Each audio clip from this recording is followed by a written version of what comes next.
Hello everyone, this is Erik, the Asian movie enthusiast, and this is my review of Violator, a Japanese horror movie from 2018 that was directed by Junichi Yamamoto, who is most well known for his body horror flick Meatball Machine.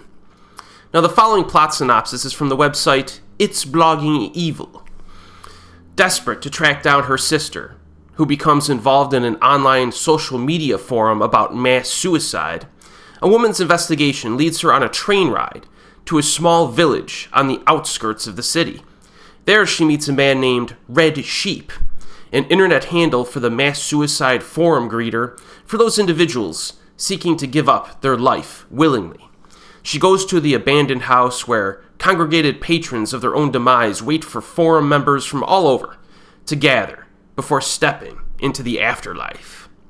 Now, Violator begins with a written statement that's presented on screen. Warning, this film is vulgar and violent. The weak of heart, the person who values a moral mind, if you think that this world is beautiful, please stop appreciating it. So that's how the film begins, and the music's like real ominous during this statement, but there's definitely a hint of black humor in there as well, I think. Fairly accurate foreshadowing that this movie is going to have some personality, let's say. Now, the opening 30 minutes basically set everything up, but it is intriguing because you're wondering what's going to happen. You know, where is this movie going exactly? Is it going to be like a torture flick? Is it going to be a creepy suicide flick? You know, a slasher? Like, I wasn't exactly sure. I will say this. Not the smoothest narrative experience, though. Like, the story is easy to follow, but this is more of like a low-budget, slightly disturbing journey into exaggerated, degenerate human behavior, is how I would describe this. Quite enjoyable to watch because it has a different feel to it. And if you're familiar with the director's, most notable film to date, Meatball Machine, you'll have an idea of what to expect, even though these movies are quite different from one another. On the other hand, if you're expecting an expertly crafted script and character development, you will be disappointed.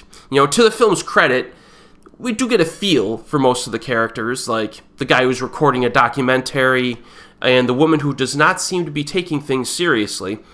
And there are a few moments down the stretch that surprised me as well. But overall, if you're looking for like traditional filmmaking with like a really hard-hitting dramatic core, you're really not going to get that here. The acting is kind of over the top. It has like a backwoods hillbilly vibe to it, which I generally dislike.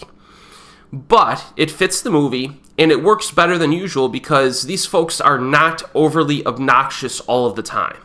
You know, they do have their nutty moments and outbursts, one character in particular, but I did find them to be more bearable than, say, your typical, like, Rob Zombie movie or something. So, even if you're not into that type of subgenre of horror, I think you could still give this movie a shot. You'll be fine with it.